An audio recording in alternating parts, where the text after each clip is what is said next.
안녕하세요. 다빈치 리졸브 마스터 트레이너 박원주입니다. 저는 칼라리스트 겸 기술 감독입니다.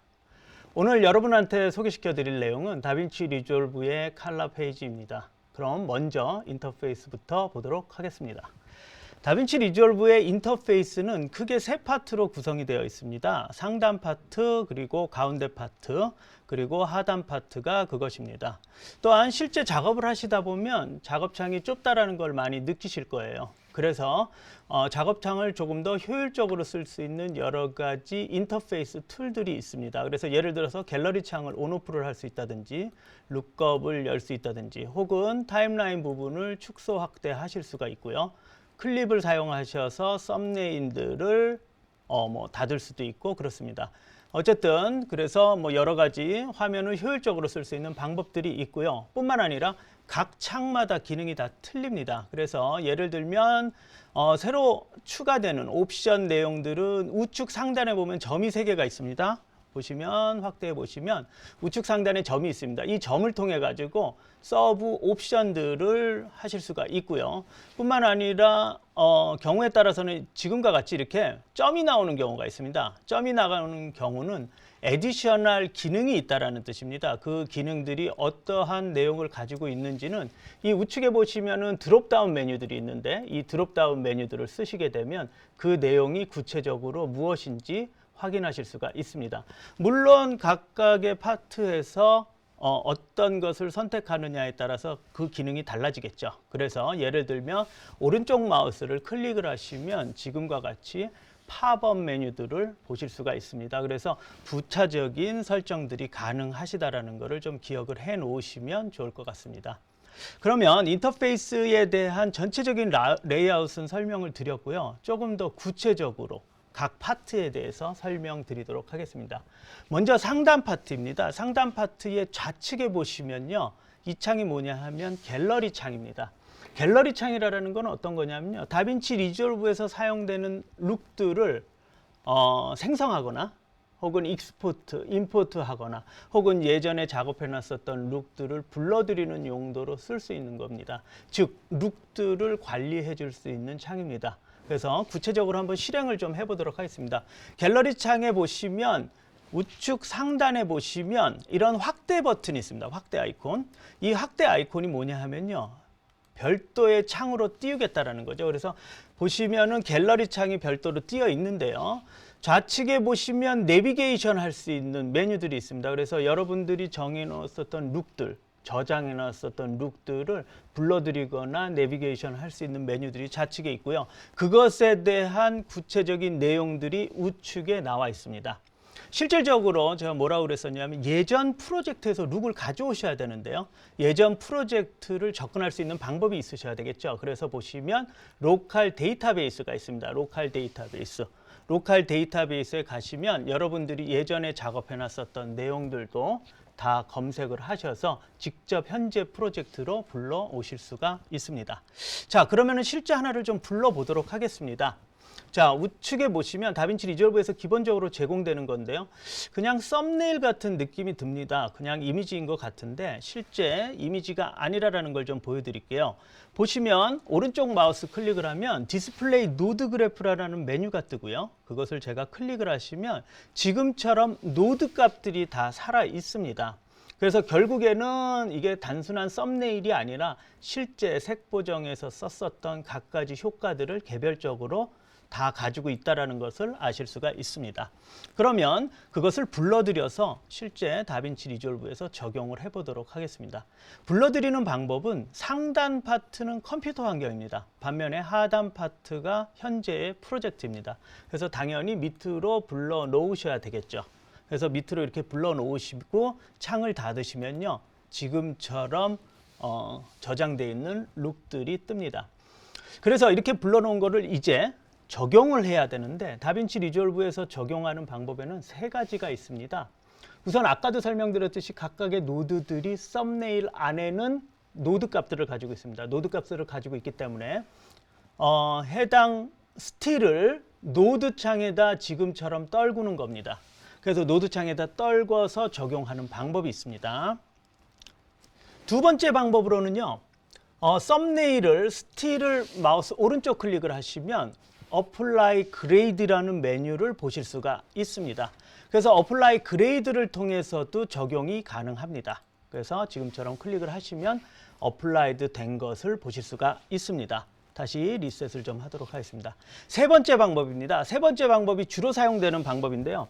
여러분들이 다빈치 리졸브를 쓰시다 보면 스크롤이 있는 마우스를 쓰시게 될 거예요. 스크롤을 마우스가 쓰시게 되는데 이 스크롤을 클릭해서 적용을 하실 수가 있습니다. 그래서 세 번째 방법으로는 해당 스틸을 마우스 스크롤 클릭을 하셔서 지금처럼 적용을 하실 수가 있습니다.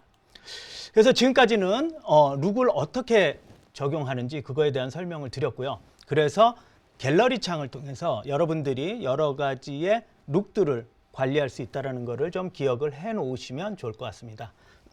죄송합니다. 다음으로는 뷰어 창입니다. 다빈치 리졸브의 뷰어 창은, 칼라 뷰어 창은 현재 작업되고 있는 모든 내용들을 보여주고 있는 창입니다. 그래서 실질적으로 보다 보면은 더 넓은 창이 필요하다든지 필요에 따라서는 여러 기능들을 띄워놓고 넓은 화면으로 작업하는 등 작업창을 조절을 하셔야 되는데 그것을 하기 위한 여러 가지 기능들이 포함되어 있습니다. 첫 번째, 화면을 언제나 풀로 보여주는 단축키입니다. 커맨드 F입니다. 커맨드 F. 그래서 커맨드 F를 누르시면 언제든지 풀 화면으로 전환을 하실 수가 있습니다. 빠져나오는 방식도 다시 커맨드 F를 누르시면 되시죠. 자, 커맨드 F를 방금 썼었고요. 그 부분이 아니라 커맨드 F보다는 나머지 기능들, 핵심적인 기능들을 가지고 있는 상태에서 화면을 조금 더 확대하면 좋을 것 같아요. 그랬을 때 쓰는 게 옵션 F입니다. 옵션 F. 그래서 옵션 F를 누르시면 지금처럼 기능들은 그대로 쓸 수 있으면서도 넓은 화면을 쓸 수 있는 방법입니다. 앞에서 커맨드 F를 썼었고 옵션 F를 썼으면 남아있는 게 하나 있죠. 그렇죠? Shift F입니다. 그래서 Shift F를 쓰시게 되면 기본적인 인터페이스 빼고는 화면을 최대한 쓸 수 있습니다. 근데 Shift F를 써서 이렇게 화면을 확대하는 것 중에는 한 가지 좋은 기능이 있습니다. 그게 뭐냐면요. 오픈 FX를 활성화시킬 수 있다는 겁니다. 그래서 화면에 오픈 FX를 누르시면요. 넓은 화면을 보시면서도 세부적인 파라미터 값을 수정하실 수가 있습니다. 그래서 화면 사이즈와 관련돼서 커맨드 F, 옵션 F, Shift F가 있다는 것을 좀 기억을 해 놓으시면 좋을 것 같습니다. 그리고 작업을 하시다 보면은 지금은 파워 윈도우 창에, 뷰어 창에 있는 사이즈를 조절하는 기능인데요. 이게 아니라 실질적으로 이 공간 안에 있는 이미지를 축소하고 확대하는 방법이 있습니다. 그게 바로 스크롤입니다. 그래서 마우스 스크롤을 지금처럼 하시게 되면 축소 확대를 하실 수 있으시죠. 축소 확대를 하시고 난 다음에 이동을 하시고 싶다 하시면 죄송합니다. 마우스 스크롤 클릭으로 드래그를 하시는 방법이 있습니다. 그래서 지금처럼 마우스 스크롤 클릭을 하시면은 확대된 상태에서 화면을 이동하실 수가 있습니다. 뿐만 아니라 좌측 상단에 보시면 구체적으로 사이즈를 조절하는 프리셋들이 있습니다. 그래서 뭐 화면에 맞춘다든지 혹은 1:1 실제 사이즈를 볼 수 있는 기본 프리셋들도 있다는 것을 조금 기억을 해 놓으시면 좋을 것 같습니다. 뷰어 창의 여러 가지 기능들에 따라서 당연히 여기 나와 있는 뷰어 창에서 보여지는 마우스 포인트 모양이 바뀌어져야 될 텐데요. 그것을 바꿀 수 있는 메뉴가 있습니다. 그 메뉴가 어디냐면요. 좌측 하단에 보시면요. 이 파트가 있어요. 그래서 여기를 클릭해 보시면 여러 가지 기능들을 수행하기 위한 마우스 포인트가 준비가 되어 있습니다. 그렇다고 해서 작업을 할 때 매번 마우스 포인트를 바꾸기 위해서 여기를 클릭하실 필요는 없어요. 제가 어떤 기능을 사용하느냐에 따라서 자동적으로 마우스 포인트가 바뀌니까 그 점이 크게 신경을 안 쓰셔도 됩니다. 어쨌든 그래서 뷰어 창을 통해서 현재 작업되고 있는 것을 실시간으로 확인할 수 있다는 것을 좀 설명을 드렸고요. 다음 파트로 설명드리고 싶은 것은 노드 에디터입니다. 노드 에디터. 다빈치 리졸브는 다른 툴과는 다르게 노드 베이스입니다. 노드 베이스라는 것은 노드 트리 구조를 갖게 되는데요. 뭐 보편적으로 레이어 방식을 쓴다라고 그러면 다빈치 리졸브는 노드를 쓰기 때문에 훨씬 더 자유롭게 효과를 주실 수가 있습니다. 다빈치에서 사용되는 노드의 여러 가지 특성들에 대해서는 다른 동영상이 있으니까 그거를 좀 보시면은 시리얼 노드, 패러럴 노드, 레이어 노드의 차이점을 쉽게 이해하실 수 있을 것 같고요. 지금은 실습을 통해서 각 파트에 대한 부분을 설명을 드리고자 합니다. 어쨌든 다빈치 리졸브에서 사용하는 방식의 노드들은 여기에서 구현이 됩니다.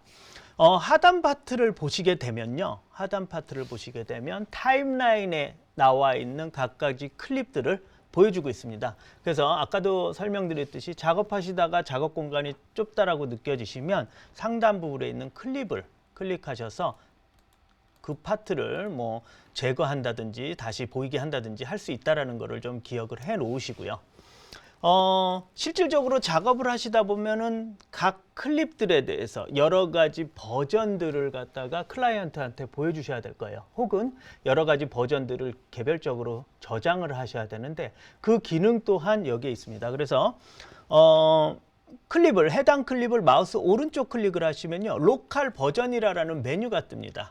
그래서 이 로컬 버전의 여러 가지 버전들을 기록할 수 있고요. 디폴트로는 현재 버전 1이 들어가 있는 것을 보실 수가 있으시죠. 그래서 클립을 통해 가지고 여러 가지 버전들을 정하실 수 있다는 것도 조금 기억을 해 놓으시면 좋을 것 같습니다. 위의 파트가 전체 타임라인의 대표적인 이미지를 보여준다면 그 이미지들, 각 클립들의 속성들과 길이들을 볼 수 있는 파트가 이 파트입니다. 그래서 당연히 이 파트도 화면을 축소해서 효율적으로 쓰실 수 있다는 것을 좀 기억을 해 놓으시면 좋을 것 같습니다. 마지막으로 다빈치 리졸브의 인터페이스의 하단 부분입니다. 하단 부분은 크게 세 파트로 구성이 되어 있죠. 좌측 파트, 가운데 파트, 우측 파트입니다. 좌측 파트와 가운데 파트는 대부분의 컬러 코렉션 툴들이 있는 공간입니다. 그러면 좌측하고 센터하고의 차이점은 뭐냐면 좌측은 주로 프라이머리 컬러 코렉션 툴들이 들어가 있고요. 그리고 센터 파트에는 세컨다리 컬러 코렉션, 프라이머리와 세컨다리의 개념은 좀 이따 다시 설명을 드리도록 하겠습니다. 그리고 맨 우측 부분에 키프레임 파트가 들어가 있다는 거. 그리고 그 키프레임 파트에 보시면은 화면에서 나오는 것처럼 비디오 스코프를 사용할 수가 있습니다. 어쨌든 세부적인 기능들에 대해서는 실제 실습을 통해서 좀 설명을 드리도록 하겠습니다. 그러면 인터페이스 설명을 대략적으로 마치고요. 본격적으로 실습을 좀 들어가 보도록 하겠습니다. 설명을 하면서 약간 레이아웃이 바뀐 것 같아서 레이아웃을 리셋을 좀 하도록 하겠습니다. 워크스페이스에 가셔서 리셋 UI 레이아웃으로 하시면 혹시라도 보여줘야 될 인터페이스들이 안 보여졌을 때는 그 기능이 있다는 것을 좀 염두에 주시면 좋을 것 같습니다. 어쨌든 본격적으로 실습을 들어가도록 하겠습니다. 색 보정 작업을 이제 하셔야 되는데요. 색 보정 작업을 하실 때에는요. 보통 두 단계의 과정을 거칩니다. 우리는 그것을 뭐라고 그러냐면요. 프라이머리 컬러 코렉션 혹은 세컨다리 컬러 코렉션이라고 합니다. 그러면 프라이머리 컬러 코렉션이 어떤 거냐, 세컨다리 컬러 코렉션이 어떤 거냐, 그걸 뭐 기술적으로, 이론적으로 아시는 거는 큰 의미가 없을 것 같고요. 간단하게 이렇게 이해를 하시면 좋으실 것 같아요. 예를 들어서 여러분들이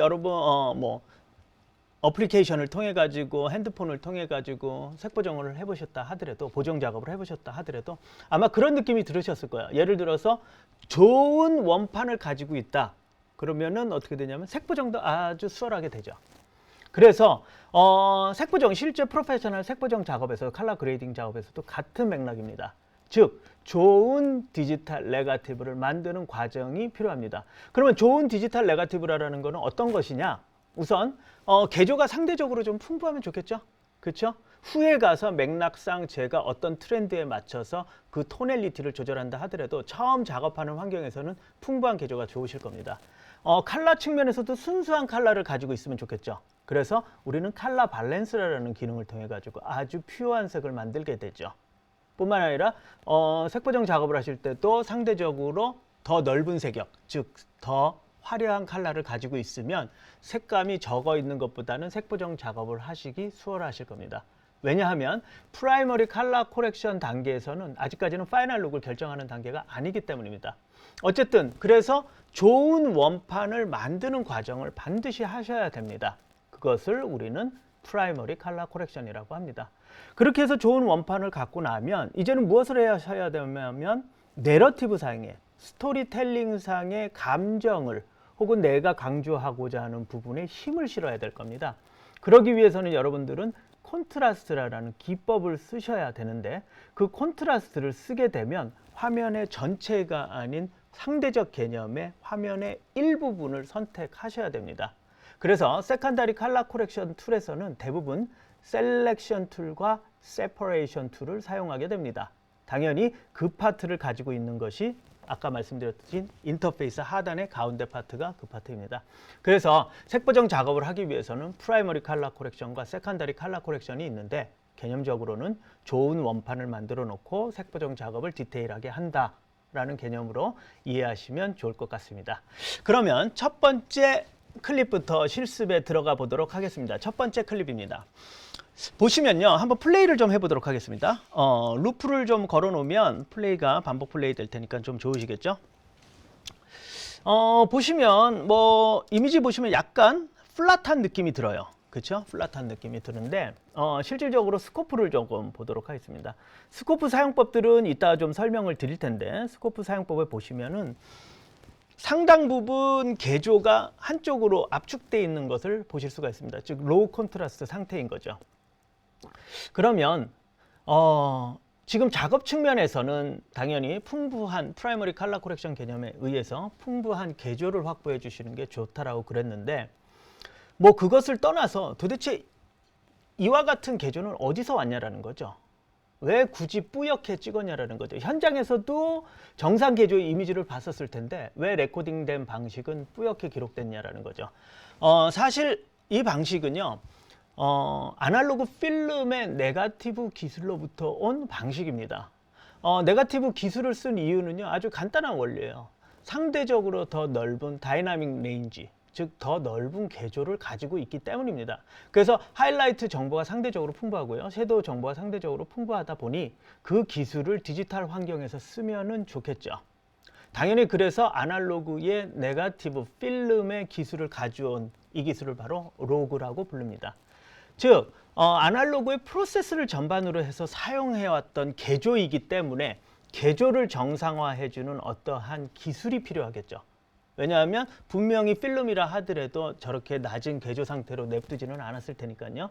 그래서 아날로그의 낮은 콘트라스트의 개조를 정상화해주는, 즉 리니어라이제이션 해줄 수 있는 기술이 있습니다. 그것을 우리는 바로 룩업 테이블, LUT라고 그럽니다. 그래서 사실 하나 좀 보여드리면 지금과 같이 클립을 보시면은 아주 낮은 콘트라스트에 뿌옇게 되어 있는데 이 개조를 정상화시켜주는 룩업을 기술을 쓰게 되면 아주 뉴트럴한 상태의 이미지를 만들 수 있겠죠. 그래서 한번 보도록 하겠습니다. 그래서 노드 창을 마우스 오른쪽 클릭을 하시면 여러 가지 럿이 있습니다. 그래서 블랙매직에서 제공되는 럿을 한번 씌워보도록 하겠습니다. 그래서 블랙매직 4K 필름, 즉 아날로그 네거티브의 로그 기술과 같은 필름을 어떻게 709 방송용 표준에 맞춰서 개조를 정상화해주는 럿이라는 뜻입니다. 그래서 이것을 적용해 보면 다음과 같이 화면에 아무런 작업 없이도 화면의 개조가 정상화되는 것을 보실 수가 있습니다. 그래서 사실 이렇게 낮은 콘트라스트의 이미지는요, 아날로그의 기술에서부터 왔습니다. 그렇기 때문에 여러분들이 개조를 정상화하실 때 여러 가지들을 생각해 보셔야 됩니다. 그 부분에 대해서는 좀 이따 다시 설명을 드릴 테고요. 그래서 우선 간단하게 개조를 조금 정상화해 보도록 하겠습니다. 그러기 위해서는 컨트롤러를 써야 되겠죠. 다빈치 리졸브에서 개조를 컨트롤하는 파트가 바로 컬러 휠 파트입니다. 컬러 휠. 근데 컬러 휠에 보시면 인터페이스 상에서도 설명드렸듯이 3개의 닷이 있어요. 3개의 점이 있는데 그 3개의 점을 보시면은 그 어떤 내용을 가지고 있는지 보시면 이렇게 돼 있죠. 프라이머리 파트가 2파트가 있고 그리고 로그 파트가 하나가 있습니다. 근데 프라이머리 휠이 있고 프라이머리 바가 있습니다.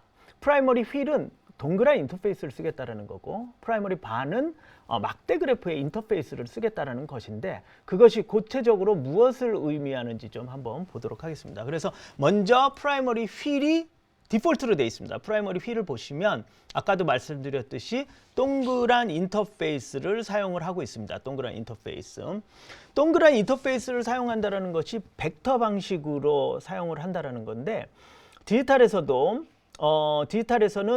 벡터를 가지고 색의 세 가지 속성을 조절하게 됩니다. 색의 세 가지 속성이라는 것은요, 예를 들어서 이런 거죠. 색상, 채도, 명도가 있습니다. 그래서 벡터 방식을 쓰게 되면 방향에 의해서 어떤 방향으로 볼을 돌리느냐에 따라서 색상이 결정이 되고요. 그리고 중심점이 뭐냐면 화이트 포인트예요. 그래서 화이트 포인트, 중심점을 얼마나 이동하느냐에 따라서 채도를 조절할 수 있습니다. 그래서 벡터 방식의 방향과 거리는 색상과 채도를 조절하는데 색의 세 가지 속성에는 명도라는 게 있다는 거죠. 그래서 명도 조절은 어떻게 하냐? 그래서 동그란 인터페이스 주위에 가보면 반드시 다음과 같은 바들이 있습니다. 그래서 이 바를 통해서 명도를 조절하실 수가 있습니다. 어쨌든 그래서 프라이머리 휠 방식은 동그란 인터페이스, 즉 색의 세 가지 속성을 가지고 작업하는 방식이고요. 반면에 프라이머리 바는요, 익히 알려지고 있는 RGB 방식, 즉 프린트 라이트 방식이죠.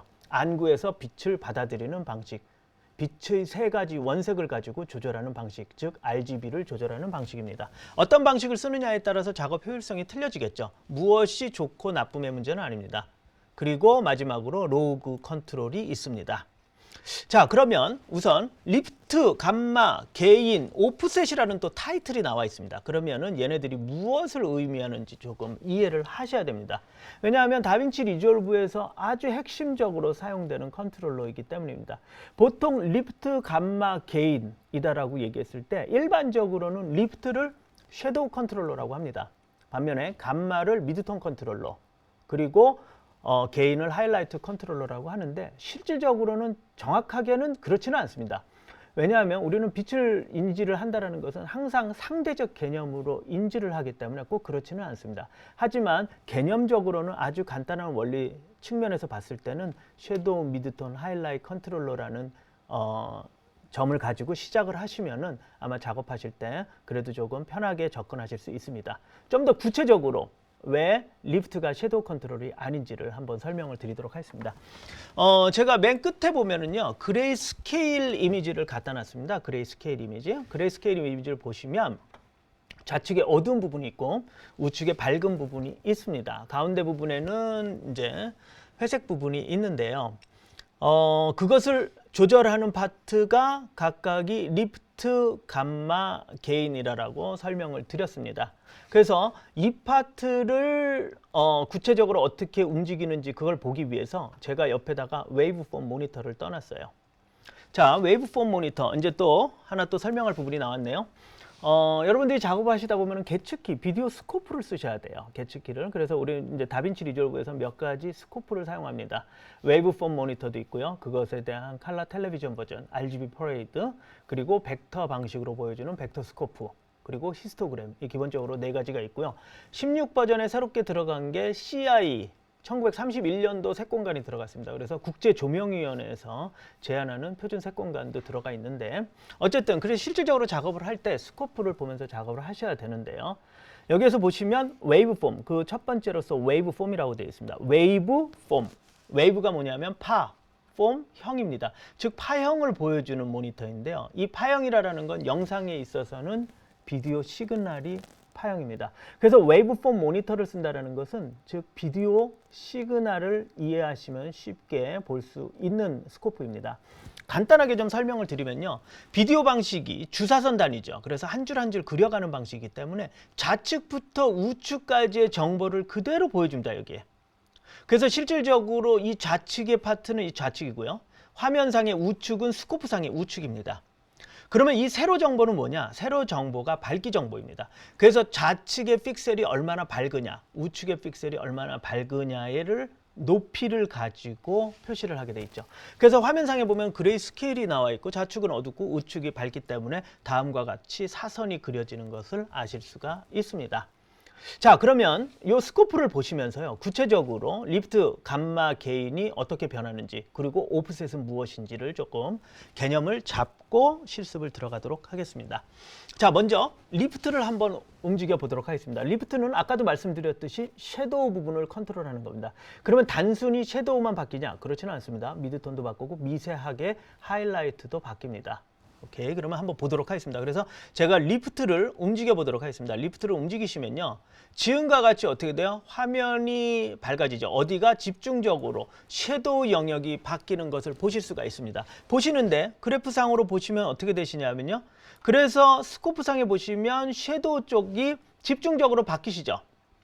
섀도우 쪽이 집중적으로 바뀌시는데 어디에도 영향을 주냐면 당연히 미드톤에도 영향을 줍니다. 그리고 미세하게나마 어떻게 돼요? 하이라이트에도 영향을 줍니다. 그래서 아까와 같이 리프트가 주로 섀도우를 위해서 컨트롤하는 컨트롤러이지만 꼭 리프트를 섀도우만으로도 쓰지 않는다라는 게 그런 이유 때문입니다. 어쨌든 그런 부분들은 작업을 해 나가시면서 아마 점차적으로 습득되지 않을까 이렇게 생각합니다. 어쨌든 리프트는 말씀드렸었던 것과 같이 섀도우를 중점적으로 바꾸고요. 게인은 반대로 하이라이트가 중점적으로 바뀌겠죠? 왜? 하이라이트 컨트롤러니까. 그래서 이걸 조절해 보시면 지금과 같이 하이라이트 영역이 집중적으로, 즉 바뀌는 영역이 하이라이트 영역이 집중적으로 바뀌는 것을 보실 수가 있습니다. 감마를 미드톤이라고 그랬는데요. 미드톤 컨트롤러를 한번 볼까요? 감마는 어떻게 변하는지? 감마를 보시면요, 다음과 같이 변해요. 사실은 조금 이상하게 변하는데요. 그 이유는요, 사실 감마라는 특성 자체가 어디서 왔냐면요, 감마라는 특성 자체가 비디오 출력 공식에서 왔어요. 그래서 이 계산식이 적용이 되다 보니까 사실은 계승 형태의 값 변화가 이제 감마 파트인데, 그렇게 변하다 보니까 곡선이 조금 특이하게 변합니다. 어쨌든 그 내용을 자세히 보시면은 감마 파트를 보시게 되면 어떻게 돼요? 집중적으로 미드톤을 통해서 바뀌는 것을 보실 수가 있습니다. 그래서 리프트가 섀도우, 감마가 미드톤, 그리고 게인이 하이라이트 컨트롤러라는 것을 대략적으로 이해를 하셨을 테고요. 그러면 오프셋은 뭐냐? 오프셋은 바로 마스터입니다. 그래서 오프셋을 한번 움직여 볼게요. 오프셋을 이렇게 움직이시면 지금처럼 어떻게 되나요? 화면 전체, 섀도우, 미드톤, 하이라이트, 화면 전체에 변화를 줍니다. 프로덕션에서는 오프셋과 같은 개념이 무엇이죠?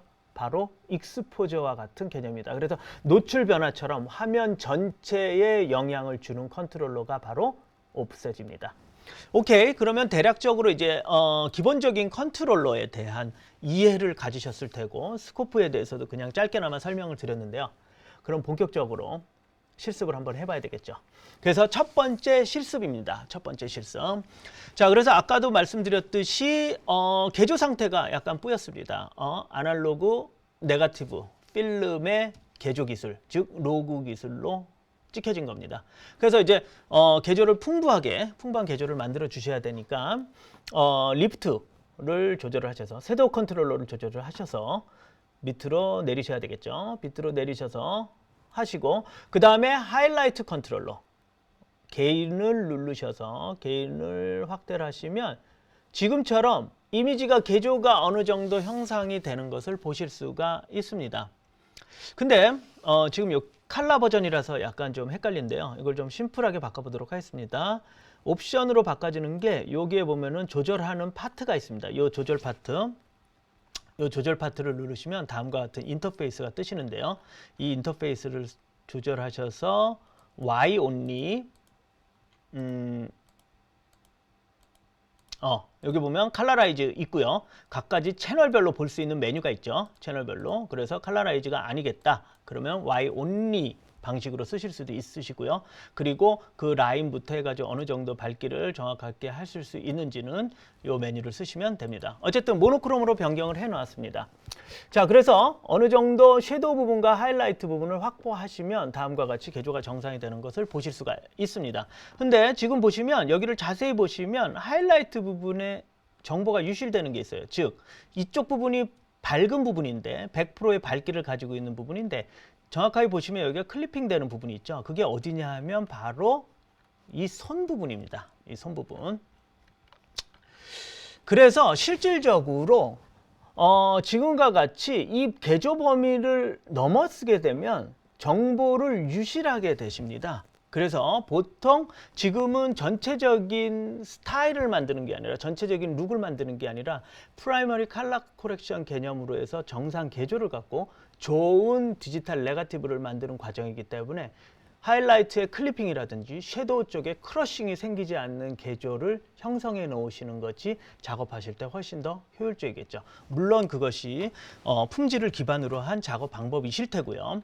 그래서 클리핑 되지 않도록 하이라이트를 조금 더 줄여보도록 하겠습니다. 그래서 지금처럼 하이라이트 부분이 클리핑이 생기지 않으면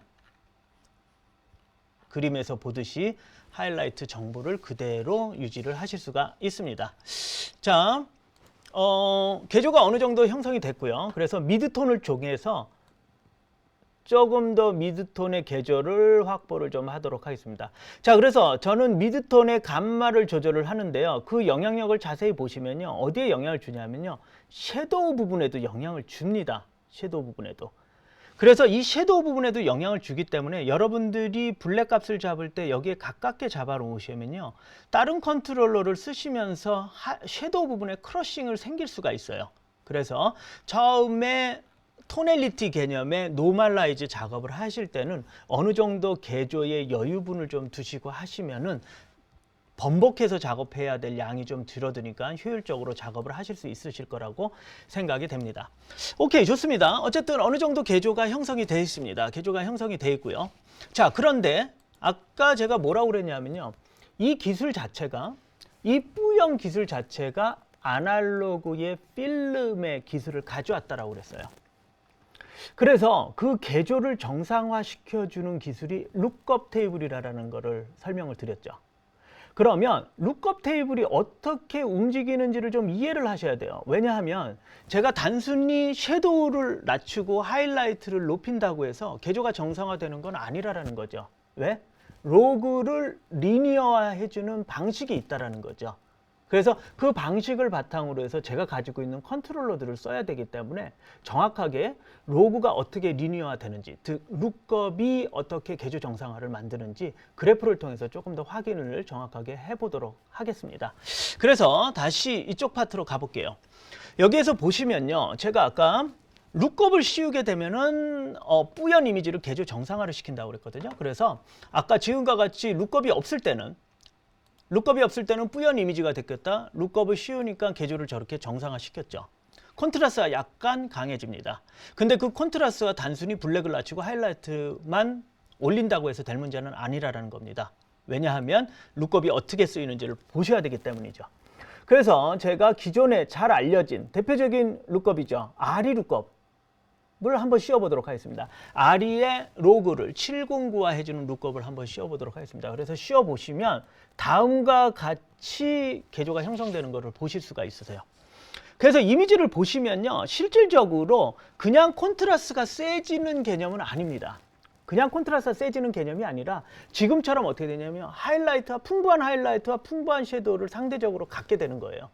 그래서 리프트 감마 게인을 쓴다고 해서 섀도우를 더 낮춘다고 해서 그 이미지가 만약에 룩업을 씌웠었던 것처럼 개조를 정상화시키는 방법은 아니라는 거죠.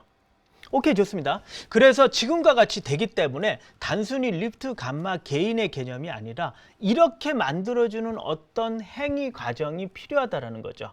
그 과정이 뭐냐 하면, 자, 리셋을 좀 하도록 하겠습니다. 노드를 다시 리셋을 하고요. 그 과정이 뭐냐 하면 바로 콘트라스트입니다. 그래서 콘트라스트를 조절하면요, 화면의 하단 부분, 메인 컨트롤러죠. 화면의 하단에 보면은 콘트라스트와 피봇이라는 개념이 있습니다. 이 콘트라스트와 피봇에 대한 개념은 별도의 동영상을 가지고 좀 설명을 또 드릴 테고요. 어쨌든 이 콘트라스트와 피봇을 쓰시게 되면 어떻게 그래프가 바뀌는지 한번 보여드리겠습니다. 그래서 콘트라스트를 조절을 하시면요, 어떻게 되죠? 마치 룩업을 조절했던 것과 같이 됩니다. 그래서 단순히 블랙과 하이라이트를 개조를 찍는 게 아니라 마치 룩업을 씌웠었던 것과 같이 풍부한 섀도우와 풍부한 하이라이트를 구현하게 된다는 거죠. 그래서 여러분들이 로그로 촬영되어 있는 소스를 개조를 정상화, 즉 개조를 리니어라이제이션 했을 때는 콘트라스트라는 특성을 어떻게 쓰실 건지를 곰곰이 좀 생각을 해보셔야 됩니다. 자, 그리고 콘트라스트 얘기가 나와서 그런데요, 콘트라스트 부분을 조금 더 다시 좀 설명을 드리도록 하겠습니다. 왜냐하면 리프트를 제가 한번 눌러볼게요. 리프트를 조금 밝혀놓고요. 리프트를 좀 밝혔습니다. 그리고 게인을 통해서 하이라이트를 좀 눌러볼게요. 자, 그래 놓고선 제가 뭐를 할 거냐면 콘트라스트를 조절을 해보여요. 콘트라스트를 세게 해보면요, 지금처럼 세게 해보시면요, 개조가 정상화는 되지만 또 무슨 측면이 있냐면요, 여기 자세히 보시면 어떻게 돼요? 섀도우 부분이 눌러지고요, 하이라이트 부분이 밝아집니다. 즉 리프트 감마 게인을 가지고 설정해 놓은 값을 뭐를 콘트라스트를 통해서 필름을 리니어라이제이션 할 때는 다음과 같이 섀도우 부분과 하이라이트 부분이 조금 더 어두워지거나 조금 더 밝아지는 경향이 있다는 거죠. 그래서 이 작업을, 이 개념을 이해하실 때는 지금과 같이 이것을 쓰실 때도 그 개념은 동일하게 적용이 되겠죠. 그래서 지금처럼 섀도우 부분과 하이라이트 부분을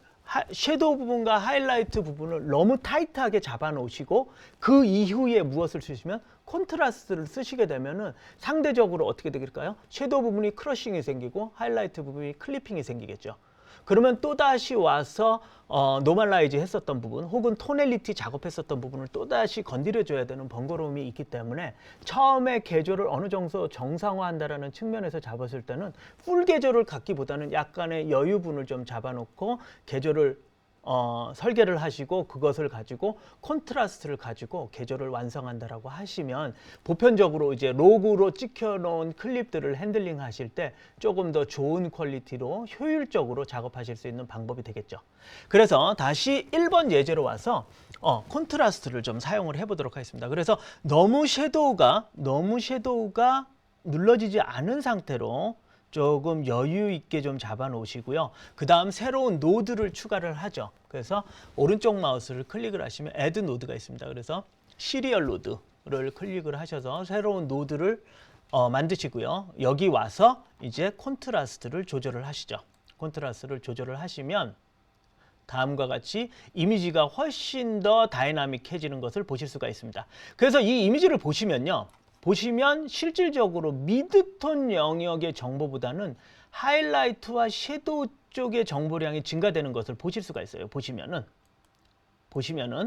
그래서 개조가 이랬었는데 상대적으로 미드톤보다는 하이라이트와 섀도우의 정보량이 풍부해지니까 훨씬 더 볼륨감 있고 입체감 있고 조금 더 다이나믹한 이미지를 만들 수 있죠. 자, 그래서 균등하게 배분을 해놨는데 그것을 이제는 뭐를요? 피봇을 통해서 그 양을 조절하실 수가 있습니다. 그래서 피봇의 개념을 쓰시게 되면요, 제가 원하는, 즉 제가 형성해 놓은 콘트라스트를 바탕으로 해서 그것을 하이라이트 쪽으로 혹은 섀도우 쪽으로 이렇게 움직여서 원하는 정서를 좀 만드실 수 있다는 것을 기억을 좀 해 놓으시면 좋고요. 실질적으로 이렇게 작업을 해놨는데 너무 노멀라이즈한 정보가 너무 많다 싶으시면 다시 1번에 와서서 이렇게 조절을 하시면 좋겠죠. 그래서 리프트를 조금 더 올려놓으시고 감마를 조금 더 내리시면 지금처럼 조절을 하시면 훨씬 더 완성도 있는 이미지를 얻으실 수 있습니다. 자, 그래서 이렇게 작업을 하다 보면 실질적으로 노드들이 상당히 많아지죠. 노드들이 많아져서 네이블링을 조금 하셔야 되는데, 네이밍을 좀 하셔야 되는데, 그렇게 할 수 있는 방법이 마우스 오른쪽 클릭을 하시는 겁니다. 그래서 마우스 오른쪽 클릭을 하시면 뭐가 있냐면 메뉴 중에 노드 레이블이 있습니다. 노드 레이블. 그래서 노드 레이블을 클릭을 하시면 지금처럼 네이밍을 하실 수가 있습니다. 그래서 여기에서 노멀라이즈 했기 때문에요, 노멀라이즈라고 쓰고요. 여기 와서는 콘트라스트를 조절을 했죠. 그래서 레이블을 콘트라스트라고 하겠습니다. 자, 여기 레이블이 없어졌는데 다시 한번 할게요. 그래서 노멀라이즈. 네. 자, 그래서 여기서는 노멀라이즈를 했고요. 여기서는 콘트라스트를 조절을 했습니다. 자, 근데 이제 콘트라스트를 조절을 하면서요, 또 무엇을 하셔야 되냐면요, 전체적으로 이미지가 좀 따뜻한 느낌이 들어서 그것을 좀 조율을 하셔야 될 거예요. 그 이미지, 따뜻하게 이미지가 조율된 것을 볼 수 있는 방법이 있습니다.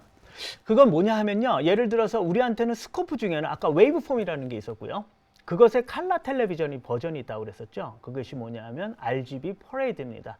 그래서 각각의 RGB 채널에 대한 정보들을 어떻게 레드, 그린, 블루로 구체적으로 보여주다 보니까 그 보여주는 정보들을 스코프에서 쓸 수가 있습니다. 그래서 한번 그것을 통해서 한번 보도록 하겠습니다. 그래서 우측 하단에 가보시면 스코프 중에 뭐가 있냐면 RGB 퍼레이드가 있습니다. RGB 퍼레이드. 그래서 RGB 퍼레이드를 통해서 구체적으로 어떤 RGB 값을 가지고 있는지 보실 수 있으시고요. 그래서 이걸 통해서도 조절을 하실 수 있습니다. 그래서 아까 제가 뭐라고 그랬냐면요. 인터페이스 중에는 동그란 인터페이스가 있고 반대로 막대 그래프 인터페이스가 있다고 그랬어요. 그래서 막대 그래프로 가시면 당연히 동일하게 RGB 방식이 여기서도 RGB 방식으로 움직이니까 훨씬 더 직관적으로 조절을 하실 수 있으시겠죠. 그래서 보시면 전체적으로 블루기가 좀 낮은 것 같고요. 상대적으로 레드기가 높은 것 같죠. 그래서 화면상으로 봤을 때는 약간 따뜻한 계열이 보이는 것을 보실 수가 있습니다. 그래서 이걸 바탕으로 해서 조금 조절을 좀 해보도록 하겠습니다. 그래서 얘가 섀도우, 미드톤, 하이라이트라고 그랬고요. 오프셋이 화면 전체라고 그랬죠. 마스터라고 그랬습니다. 그래서 화면 전체의 색온도를 조금 퓨어하게 만들어 보도록 하겠습니다. 그래서 레드 값을 좀 줄이고요. 블루 값 그리고 그린 값을 살짝 넣어주시면 아까와 같이 아까와는 다르게 훨씬 더 좀 뉴트럴한 이미지가 된 것을 보실 수가 있습니다. 지금처럼 스코프를 통해서도 밸런스를 좀 잡으실 수가 있고요. 이 방식이 아니라 조금 더 직관적인 또 방식이 있습니다. 그 기능 중에 하나가 뭐냐 하면 비어창에 가보면 비어창을 오른쪽 마우스로 클릭을 하시면 메뉴 중에 이게 있습니다. 쇼 피커 RGB 밸류라는 게 있습니다. 뭐냐 하면 RGB 값을 구체적으로 숫자로 보여달라는 거죠. 그래서 그것을 혹은 8비트로도 보여줄 수 있고요. 때로는 뭐 10비트로도 보여줄 수 있는데 이 정보를 사용을 하시면은 훨씬 더 직관적으로 조절을 하실 수 있겠죠. 한번 보도록 하겠습니다. 그래서 RGB 밸류를 활성화 시키시면요. 이제부터는 그 밸류 값이 보여요. 그래서 보시면요. 화면상에서도 보셨듯이 어떻게 되냐면 레드가 상대적으로 좀 많죠. 177, 그린이 154, 그리고 블루가 147 이렇게 나오는 것을 볼 수가 있습니다. 그 얘기는 뭐냐면 상대적으로 레드가 화면 속에 많다라는 거죠. 그래서 화면 전체에 레드를 줄여준다라는 거죠. 레드를 줄여주시면 지금처럼 조금 더 맞출 수, 그리고 그린을 조금 밝혀주시고요. 그렇죠? 그리고 블루가 아주 많이 약하네요. 그래서 블루를 더 강하게 해주시면 그렇죠? 그래서 조금 차이가 나네요. 아직도 레드가 많으니까 레드를 낮춰주시면 그리고 그린을 좀 낮춰주시면 지금과 같이 대략적으로 좀 맞았는데요. 지금과 같이 하시면 조금 더 직관적으로 RGB 밸런스를 좀 맞을 수 있으니까 RGB 밸런스를 맞춘다는 거는 화이트 밸런스를 맞추는 것과 같이 좋은 원판, 퓨어한 원판을 만드실 수가 있으시겠죠. 그래서 지금처럼 조절을 하실 수가 있습니다. 보시면요. 그래서 앞에서 노멀라이즈를 통해 가지고 계절을 어느 정도 확보를 했었고요. 그리고 콘트라스트를 통해서 하시고요. 그 다음에 밸런스 기능을 통해서 계절을 정상화하는 방법들에 대해서 설명을 드렸습니다. 자, 그러면은 두 번째로 지금까지는 리프트 감마 게인을 통해서 계절을 정상화하는 과정을 살펴봤습니다. 다음으로 할 거는요. 커스텀 커브가 있습니다. 그래서 커스텀 커브를 가지고 어떻게 프라이머리 컬러 코렉션을 할 수 있는지 한번 보도록 하겠습니다. 두 번째 예제를 넘어가도록 하겠습니다. 두 번째 예제. 보시면은 아까와 같이 전체적으로 개조가 보시면 전체적으로 섀도우와 하이라이트의 정보가 상대적으로 압축되어 있는 것을 보실 수가 있습니다. 자, 그래서 개조를 정상화하기 위해서 무엇을 해야 되냐면 예전에는 리프트 감마 게인을 가지고 개조를 정상화했는데 그것이 아니라 커스텀 커브를 가지고 개조를 정상화 시켜 보도록 하겠습니다. 자, 그래서 보시면은 좌측 부분이 블랙 쪽, 섀도우 쪽이 되고요. 우측 부분이 하이라이트 쪽이 됩니다. 이 기능에 대해서 정확하게 알기 위해서는 요거를 또 다시 한번 체킹을 해볼까요? 얘를 리셋을 좀 해보면요. 지금과 같은 개조가 나와 있는데요. 한번 섀도우 쪽을 조절을 해볼게요. 섀도우 쪽을 조절을 하시면 지금 보시는 것과 같이 어떻게 돼요? 정확하게 섀도우 쪽을 집중적으로 바꾸실 수 있으시죠. 반면에 하이라이트 쪽을 내리시면 지금처럼 하이라이트를 또 조절하실 수가 있습니다. 하이라이트 쪽을. 당연히 미드톤도 그 모양에 맞춰서 움직이시겠죠. 오케이?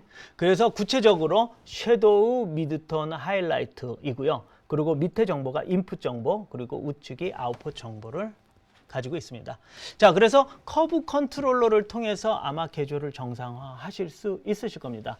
자, 그러면 스코프를 보시면서요. 섀도우 쪽의 정보를 조금 더 낮추셔야 될 테고요. 그 다음에 하이라이트 정보를 더 밝혀주셔야 되겠죠. 그래서 하이라이트 정보를 쭉쭉쭉쭉쭉 밝혀주시면 다음과 같이 어느 정도 개조가 형성이 되는 것을 보실 수 있습니다. 그래서 미드톤 부분을 살짝 밝히겠다 하시면은 조절을 하시면 되고요. 블랙 부분을 조금 더 어둡게 하시겠다 하시면 다음과 같이 조절을 하실 수 있습니다. 그래서 다음처럼 작업을 해서 제가 여기다 또 이름을 부여하도록 하겠습니다. 노멀라이즈 이름을 부여했고요. 그 다음에 뿌연 이미지의 기술은 로고 기술로서 개조를 정상화해주는 룩것과 같은 콘트라스트 사용이 필요하다고 했습니다. 그래서 새로운 노드를 만들어 보도록 하겠습니다. add serial 노드를 통해서 예전에는 콘트라스트를 통해 가지고 조절을 했는데 이젠 콘트라스트가 아니라 콘트라스트와 같이 S 쉐입을 만들어주면 되겠죠. S 쉐입을. 그래서 S자 모양의 쉐입을 만들어주시면 상대적으로 다음과 같은 이미지를 만드실 수가 있습니다. 그래서 살짝 콘트라스티하면서도 조금 더 볼륨감 있는 이미지를 갖게 되셨습니다. 자, 그래 놓고 난 다음에 필요한 컬러를 만들기 위해서 컬러 밸런스 작업을 하셔야 되는데요. 이 부분을 좀 생각해 볼 필요가 있어요. 뭐냐 하면요. 개조 측면인데요. 예를 들어서 컨트라스트를 한다라는 거는 상당 부분 미드톤에 있는 정보량을 어떻게 일부 하이라이트 부분과 일부 섀도우 쪽으로 이동을 시킨다라는 거죠. 그러면 그 컨트라스트와 같은 개념을 전에 쓰느냐 후에 쓰느냐, 컨트라스트를 기반으로 해서 전에 색 보정하느냐 후에 색 보정하느냐에 따라서 그 결과값이 틀려질 거라는 거죠. 그래서 예를 들어서 화이트 밸런스 같은 작업을 후에 쓰게 되면 예를 들어서 제가 원하는 색을 조절한다 하더라도 미드톤이라든지 섀도우 부분의 정보량이 한쪽으로 쏠려 있기 때문에 먹어 들어가는 양이 분명히 컨트라스트 노드 전에서 쓰는 거와는 틀려질 거라는 거죠. 그래서 그 전에서 화이트 밸런스 작업을, 컬러 밸런스 작업을 해 놓으시고 룩것과 같은 콘트라스트 개념을 거치게 되면 훨씬 더 자연스러운 이미지를 만드실 수가 있습니다. 그래서 룩업을 추가하실 때요, 이 뒤에다 추가하지 않고 이 앞에다 추가하는 어떤 것을 쓰시면 좋으실 겁니다. 그게 바로 두 번째 메뉴입니다. Add Serial Before라는 메뉴가 있습니다. 그래서 현재 노드를 바탕으로 해서 그 전에 노드를 생성해 달라라는 메뉴가 있습니다. 그래서 지금 보시는 것과 같이 전에 메뉴가 형성이 되어 있기 때문에 이걸 바탕으로 해서 컬러 밸런스를 좀 잡아주면 좋겠죠. 컬러 밸런스도 커브 툴을 통해서, 커스텀 커브 툴을 통해서 좀 해보도록 하겠습니다.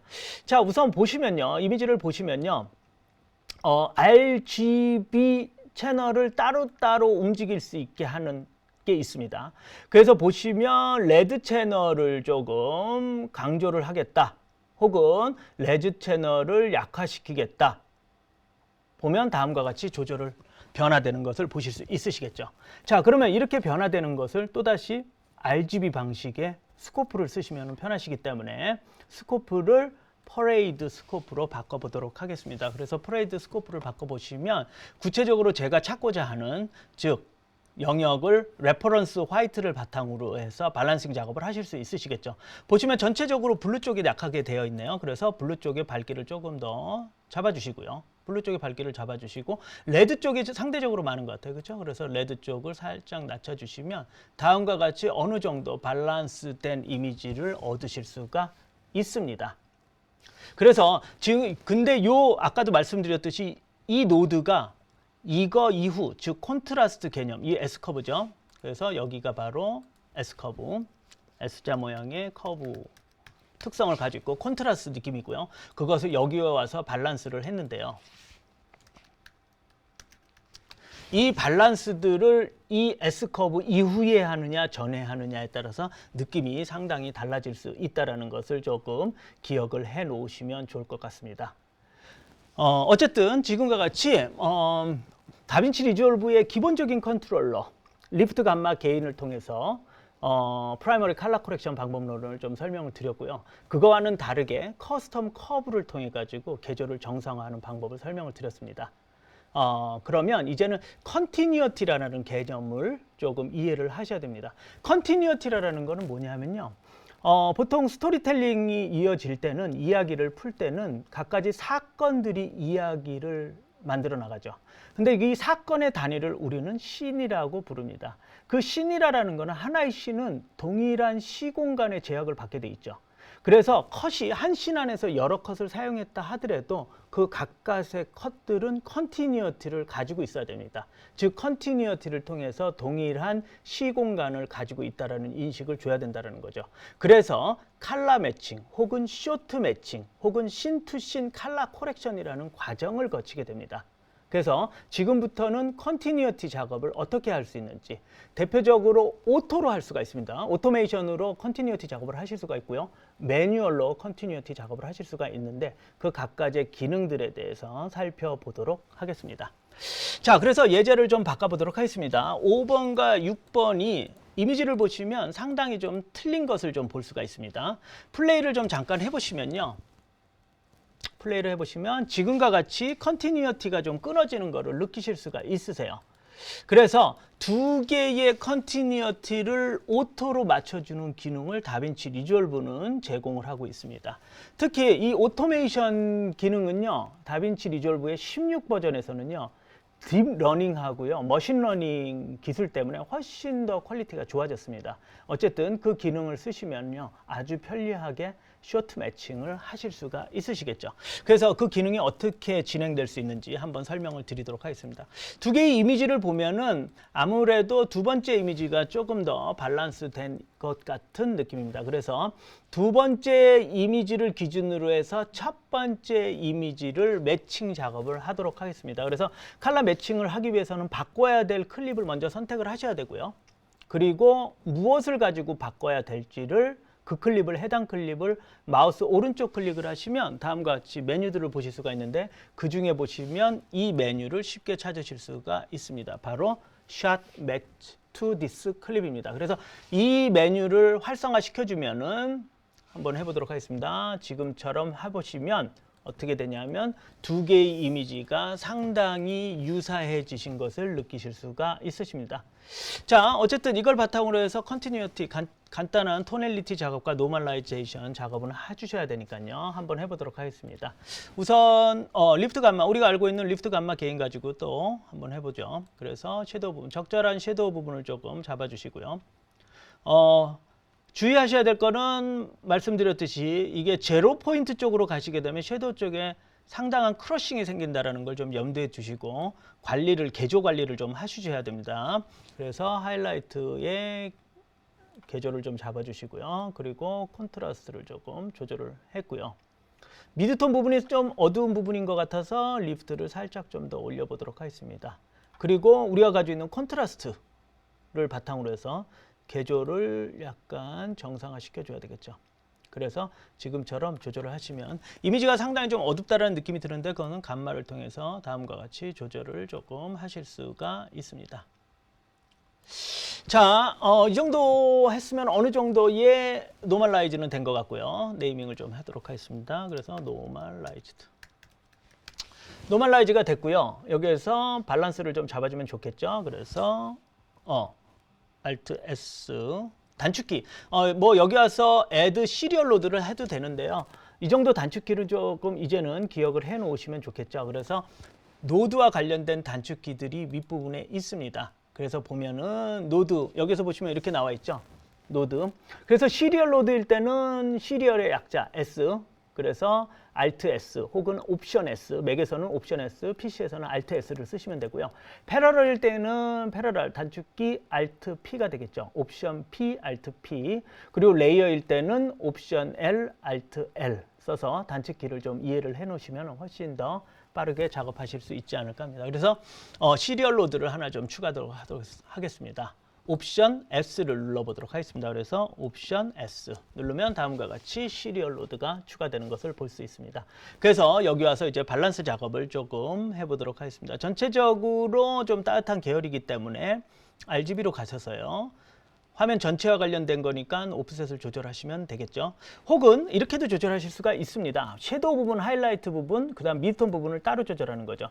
하이라이트 부분, 섀도우 부분은 조금 차가운 계열이니까 섀도우 부분에 가서 섀도우를 살짝 차가움을 풀어주고요. 너무 레디시한 것들을 조금 줄여주셔도 되고요. 그렇죠? 그랬더니 섀도우 부분이 좀 뉴트럴한 거를 느끼실 수 있죠. 약간 차가운 느낌이 드는데. 그리고 하이라이트 부분도 다시 개인에 오셔서 또 조절하실 수 있겠죠. 그래서 하이라이트에 블루를 좀 넣어주고요. 그리고 그린 살짝 넣어주시고 그 다음에 레드 부분은 좀 강렬한 것 같으니까 레드를 빼주시면 다음과 같이 이미지를 뉴트럴하게 만드실 수가 있습니다. 그래서 또 볼륨감도 어느 정도 컨트라스트를 통해서 볼륨감도 어느 정도 형성이 돼 있고요. 자, 그러면 앞부분에서 제가 뭐를 했냐면요. 컨티뉴어티 작업 때문에 매칭 작업을 해놨단 말이죠. 그래서 여기에 보면은 이런 아이콘이 매트릭스와 관련된 아이콘이 뜨는데요. 이게 바로 컬러 매칭입니다. 그래서 샷 매칭 해놓은 거. 그래서 여기다 이름을 매치라고 좀 해놓고요. 자, 그 다음에 이 뒷부분에 와서 뒤에서 잡아놨었던 토넬리티, 노멀라이즈 된 값들을 복사해서 붙여넣기 하면 아주 편하게 되실 겁니다. 그래서 먼저 새로운 노드를 좀 하나 만들고요. 옵션 S. 그래서 시리얼 노드를 추가하고요. 여기에 있는 값을 아주 복사를 하는 거죠. 어떻게 해요? 커맨드 C 누르시고요. 어디? 혹은 에디트에 가서 뭐를요? 카피를 누르시는 거죠. 하시고 여기 와서 커맨드 V 페이스트를 하시면 다음과 같이 노멀라이즈한 값을 그대로 가져오실 수가 있습니다.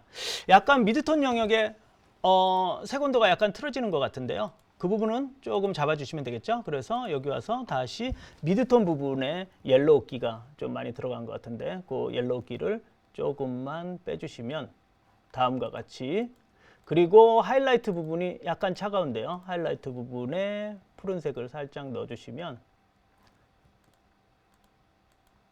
미드톤 부분. 자, 그러면 또 이런 방법을 쓰실 수가 있어요. 좀 구체적으로 한번 보도록 할게요. 약간 좀 매칭이 안 되는 게 있으니까. 자, 이 화면을요, 화면 캡처를 하실 수가 있습니다. 보시면 그랩스틸이라는 방법이 있는데요. 그랩스틸 후에서 뭐 설명을 좀 드리려고 그러는데 그랩스틸을 통해서 매칭 작업을 하는 걸 좀 보여드릴게요. 그래서 그랩스틸을 해놓고요. 여기 와서 이거를 띄워주는 거죠. 여기 와서 이렇게 띄워주시면은 지금처럼 이미지가 보입니다. 이렇게. 그러면 두 개의 정보들을 스코프상에서 비교할 수가 있죠. 그래서 보시면 상대적으로 이쪽은 레드가 많이 나와 있고 이쪽은 레드가 많으니 그걸 바탕으로 해서 조절을 해주시면 되겠죠. 그래서 오프셋에 가서 레드를 살살살살 내려주시면 다음과 같이 조절이 됩니다. 그리고 뭐 블루기가 좀 많은 것 같다 그러면 블루기를 낮춰주시면 지금처럼 아주 편하게 매칭 작업을 해주실 수가 있습니다. 그래서 뭐 후에도 좀 설명을 드리려고 했는데요. 그랩스틸이라는 기능을 통해 가지고 방금처럼 화면을 캡처를 해놓고 RGB 퍼레이드 혹은 웨이브 폼에 가서 사이드 바이 사이드로 이미지를 띄워놓고 스코프를 보시면서 매칭 작업을 하시면 지금처럼 아주 간단하게 매칭 작업을 하실 수 있다는 것을 조금 기억을 해 놓으시면 될 것 같습니다. 그래서 지금처럼 두 개의 노멀라이즈 작업도 했었고요. 두 개의 노멀라이즈 작업에 대한 것을 또 그랩스틸을 통해 가지고 매칭 작업을 하는 것도 봤습니다. 사실 아까 그 두 개의 값이 매칭되지 않은 이유 중에 하나가 이것 때문이네요. 그렇죠? 여기서 우리가 무엇을 작업을 했냐면요. 밸런스 작업을 여기서 했기 때문이죠. 그렇죠? 그래서 사실은 얘가 뭐냐 하면 밸런스드인데요. 이 밸런스드가 아까 복사가 안 돼 있었으니까 여기에서 LR 차이가 났었던 거죠. 이것과 미묘한 차이가 났었던 거고 사실 그 밸런스 된 것도 카피해서 페이스트 할 수 있지만 지금처럼 그랩스틸을 해가지고 매칭하는 것까지 보여드렸습니다. 어쨌든 현재 5번과 6번의 컨티뉴어티 작업은요. 오토메이션을 바탕으로 해서 기본적으로 두 컷을 매칭을 해놓고 그 다음에 뭐 토넬리티 작업을 한다든지 노멀라이즈 작업을 한다든지 혹은 밸런스드 작업을 하면서 그것을 매칭하는 작업을 설명을 드렸습니다. 자, 다음으로는 뭐냐면 매뉴얼 작업으로 서로 다른 컷을 매칭하는 것을 좀 설명을 드리도록 하겠습니다.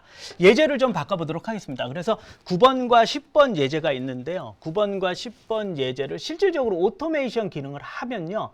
오토 매칭은 잘 안 돼요. 그래서 이제 매뉴얼 작업으로 하셔야 되는데 두 개의 이미지를 이게 좀 더 뉴트럴하니까요. 요 이미지를 여기에 매칭 작업을 좀 해보도록 하겠습니다. 그래서 얘를 바꾸는데 얘를 기준으로 해야 되겠죠. 그래서 아까와 같이 그랩 스틸을 하실 수가 있습니다. 화면에 그랩 스틸을 하시면요. 그러면 화면이 기록이 되죠. 이렇게 저장이 되고요. 그 화면을 여기다 띄워주는 겁니다. 아까 잠깐 보여드렸듯이 이미지 와이프라는 기능이 있습니다. 그래서 와이퍼 형태로 이미지를 보여달라는 건데, 그래서 클립을 스틸을 선택을 해놓고 얘를 클릭을 하시면 화면에 이렇게 띄울 수가 있습니다. 화면에. 그래서 이것에 대한 정보는 스코프상의 좌측에 나와 있고요.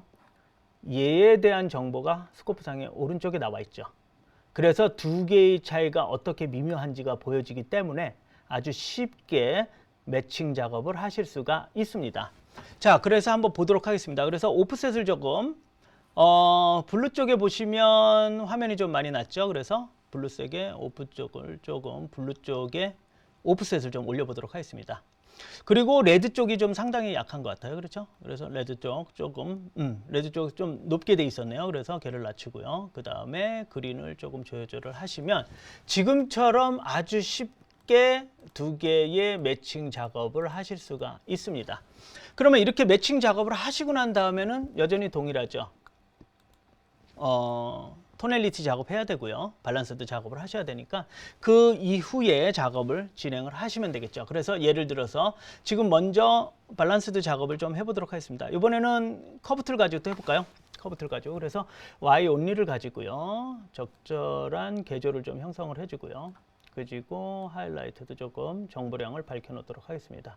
미드톤은 조금 밝은 것 같아서 살짝 낮춰두도록 하겠습니다.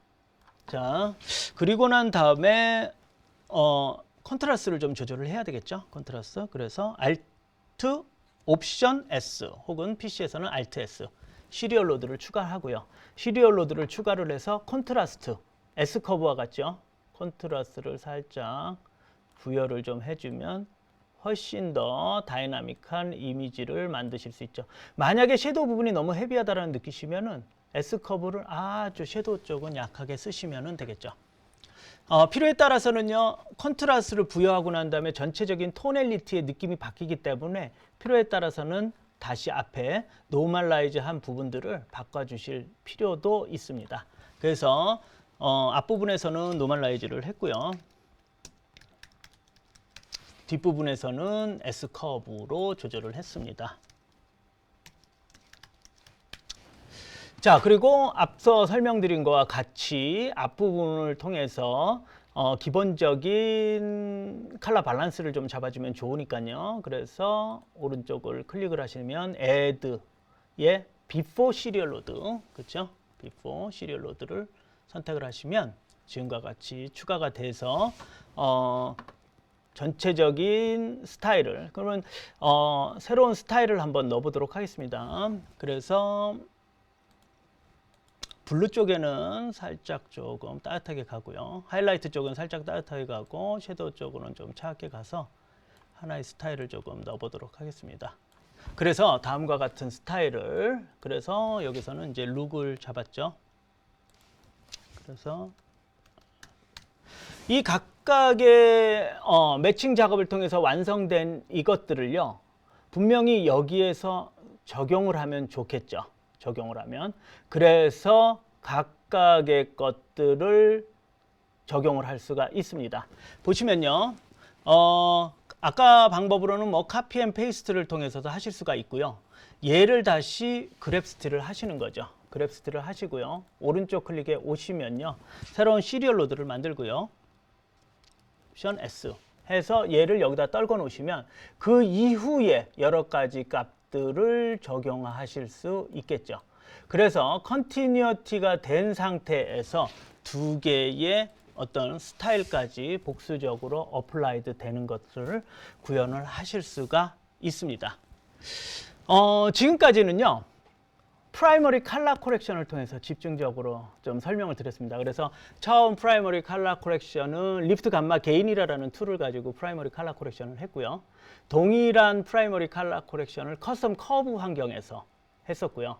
그리고 컨티뉴어티라는 시퀀스 단위의 컨티뉴어티라는 맥락에서 매칭 작업을 설명을 드렸습니다. 그것도 오토메이션 혹은 매뉴얼 매칭 작업의 부분에서 설명을 드렸고요. 이때쯤이면 이제는 세컨더리 컬러 코렉션을 설명할 때가 된 것 같습니다. 자, 프라이머리와 세컨더리의 차이는요. 아까도 설명드렸지만 세컨더리는 화면의 한 일부분입니다. 그래서 제가 강조하고 싶거나 제가 전달하고 싶거나 혹은 어떤 느낌을 부여하고 싶은 부분에 특정한 부분에다가 적용하는 게 세컨더리이기 때문에 필수적으로 셀렉션 툴들을 사용해야 되시죠. 그러면 가끔씩 이런 생각이 듭니다. 프라이머리 컬러 코렉션 없이 세컨더리를 할 수 있는지 없는지가 궁금해집니다. 그런 경우는 없습니다. 그래서 반드시 좋은 원판을 만들어 놓고 세컨더리 작업을 하신다고 생각을 하시면 됩니다. 그래서 지금 기존에 해놨었던 프라이머리 컬러 코렉션 작업 환경 안에서 세컨더리를 어떻게 할 수 있는지 한번 보도록 하겠습니다. 자, 다시 프라이머리 컬러 코렉션이 되어 있는 예제 2번으로 갔었고요. 어느 정도 원판이 완성되어 있기 때문에 디지털 네거티브가 완성이 되어 있기 때문에 그 이후에 세컨더리 작업을 시행을 하도록 하겠습니다. 자, 화면이 전체적으로 약간 플랫한 느낌이 있죠. 다이나믹하게 만들었음에도 불구하고 플랫한 이유가 전체적으로 조도가 좀 어두운 부분이 없지 않아 있기 때문입니다. 그래서 화면의 가운데 부분을 조금 더 밝혀 놓으면 좋을 것 같습니다. 그러면 화면의 가운데 부분을 선택하셔야 되는데요. 그때 쓰는 툴이 파워 윈도우입니다. 그래서 다빈치 리졸브의 가운데 쪽 인터페이스를 보시면 세컨더리 툴들이 여기 있다고 그랬는데, 그래서 여기를 클릭하시면 윈도우가 있습니다. 그래서 윈도우가 대표적인 이제 셀렉션 툴인데요. 메뉴상에서도 보실 수 있듯이 삼각형, 사각형, 다각형, 뭐 베지어 곡선까지 다 포함이 되어 있습니다. 당연히 윈도우를 썼으면 후에 셀렉션한 부분들이 움직일 테니까 트래킹과 같이 쓰셔야 되겠죠. 그래서 파워 윈도우와 트래킹 기능을 어떻게 쓸 수 있는지 실습을 통해서 구체적으로 보여드리도록 하겠습니다. 자, 우선 화면의 가운데 부분을 조금 밝혀보도록 하겠습니다. 그래서 파워 윈도우를 쓰시고요. 파워 윈도우를 써서요. 화면이 너무 적다, 많다, 크다 싶으시면 스크롤을 하셔서 화면 사이즈를 좀 조절하시면 될 것 같고요. 그래서 적절하게 조금 위치를 좀 만들어 보도록 하겠습니다. 자, 그런데 이렇게 해놨는데 보면 모양 자체가 약간 비스듬히 촬영이 되어 있기 때문에 원이 완전히 동그래지지 않습니다. 그래서 메뉴 중에 가보면, 옵션 중에 가보면 그 윈도우의 점 3개 파트인 옵션을 가보시면, 클릭해 보시면 컨버트 투 베지어가 있습니다. 그래서 얘를 베지어 곡선으로 바꿔주실 수가 있습니다. 이렇게 바꿔주시면 예전과는 다르게 핸들이 생기죠. 그래서 핸들을 구체적으로 이렇게 조절을 하셔서 원하는 모양을 아주 편하게 만드실 수가 있습니다. 핸들을 쓴다라는 것은 지금처럼 방향감을 또 조절할 수가 있으니까요. 조금 더 프리사이즈한 좀 작업을 하실 수 있으시겠죠. 그리고 이쪽에도 파워를 좀 넣어서 조금 더 볼륨감 있게 만들었습니다. 자, 해놓고 난 다음에는 적절하게 소프트니스를 쓰시면 좋겠습니다. 그래서 보시면 안쪽으로 소프트니스를 줄 건지 혹은 바깥쪽으로 소프트니스를 줄 건지 정하는 메뉴가 있습니다. 그래서 적절하게 바깥쪽과 안쪽에 소프트니스를 주도록 하겠습니다. 자, 지금까지 제가 한 거는 뭐죠? 지금까지 제가 한 거는 셀렉션만 해놓은 겁니다. 그래서 셀렉션 툴을 썼다고 해서 이미지가 밝아지거나 어두워지지는 않아요. 왜? 저는 지금 선택만 한 거기 때문에. 그래서 선택한, 이제부터는 제가 뭔가를 작업하는 것들이 선택된 영역 안에만 들어가겠죠. 그렇죠? 그래서 지금은 선택한 거기 때문에 아무 변화가 없고요. 그걸 바탕으로 해서 조정을 해보도록 하겠습니다. 그래서 화면 전체가 약간 그 선택한 부분이 어둡다고 느껴지니까 그 부분을 살짝 감마 컨트롤을 통해서 미드톤을 살짝 밝혀보도록 하겠습니다. 자, 미드톤을 밝히고 나니까요. 미드톤이 밝아지면서 오히려 플랫해지는 경우가 있어요. 그래서 그때 적절하게 사용하실 수 있는 기능 중에 하나가 미드톤 디테일입니다. 화면상으로 보면요. 좌측 하단에 보시면요. 번호가 있어요. 1번하고 2번이 있는데 2번을 클릭하시면요. 메뉴 중에 컬러 템퍼레처 틴트 나오고요. 중간에 보면 미드톤 디테일이라는 게 나옵니다. 이 미드톤 디테일 기술을 적절하게 쓰시면요. 뭐 보통 페인트 상에서 얘기하는 그 마띠에르 같은 느낌이잖아요. 질감 느낌을 적절하게 살릴 수가 있어요. 미드톤 디테일의 기술은 어떤 특성을 가지고 있냐 하면요. 기본적으로 콘트라스트를 증가시키는 기술입니다. 그래서 미드톤을 갖다가 밝히거나 어둡게 하면 한쪽으로 톤이 쏠리기 때문에 오히려 밋밋해지는 경향이 있는데 그것에 안에서 적절하게 미드톤 안에서 콘트라스트를 부여하니까 훨씬 더 다이나믹하고 약간 텍타일 같은 느낌, 약간 손에 잡힐 것 같은 그런 느낌을 줄 수 있다는 특성이 있습니다. 그래서 한번 보도록 하겠습니다. 그래서 미드톤 디테일을 확대를 좀 할게요. 편의상 확대를 좀 하고요. 미드톤 디테일을 지금과 같이 약간 강조를 해주면요. 글자 부분부터 해서 선명해지는 약간 그런 느낌이 있어요. 그래서 재질감도 훨씬 더 입체감도 좀 살아나는 게 있으니까. 근데 물론 더 너무 많이 쓰게 되면 인위적인 부분들이 있으니까요. 그 부분을 좀 유념을 하셔서 지금처럼 쓰시면, 그렇죠? 그리고 미드톤을 조금 더 밝히고 섀도우 쪽으로 살짝 낮춰서 하면, 그렇죠? 그리고 하이라이트 살짝 바뀔까요? 살짝 바뀌시면 지금처럼 한번 보도록 하겠습니다. 지금처럼 before, after를 보시면 훨씬 더 이미지가 다이나믹해지고 시선이 가운데로 쏠리는 것을 보실 수가 있습니다. 자, 그런데 지금 제가 뭐를 했었냐면요. before, after 이미지를 보여드렸거든요. before, after 이미지는 특정한 노드를 일시적으로 온오프를 시키는 거예요. 그래서 노드의 기능들을 일시적으로 오프하든지 온하는 몇 가지 방법이 있습니다. 그래서 그 정도까지는 단축키로 이해를 좀 해놓으시면 좋은데요. 첫 번째, 특정한 노드만 온오프를 시키겠다. 그러시면은 단축키가 아니라 하는 방법은요. 예를 들어서 이 번호를 누르는 겁니다. 번호를 누르면은요, 온오프를 하실 수가 있고요. 만약에 내가 레이블을 정해놨으면요, 레이블을 클릭하시면은 온오프가 가능해집니다. 단축키가 있습니다. 단축키는 메모리를 좀 하셔야 되는데요. 현재 노드 값만 오프를 시키겠다. 그것이 커맨드 D입니다. 커맨드 D. 자, 커맨드 D. 그런데 나는 완전히 before로 돌아가고 싶다. 즉, 전체 노드를 오프시켰다. 그러면 옵션 D입니다. 옵션 D. 그래서 옵션 D. 이거는 노드를 온오프 시키는 거고요. 차라리 나는 이 전체 노드 창을 바이패스 하겠다. 그러면 또 다른 메뉴가 있습니다. 또 다른 단축키. 그게 바로 Shift D입니다.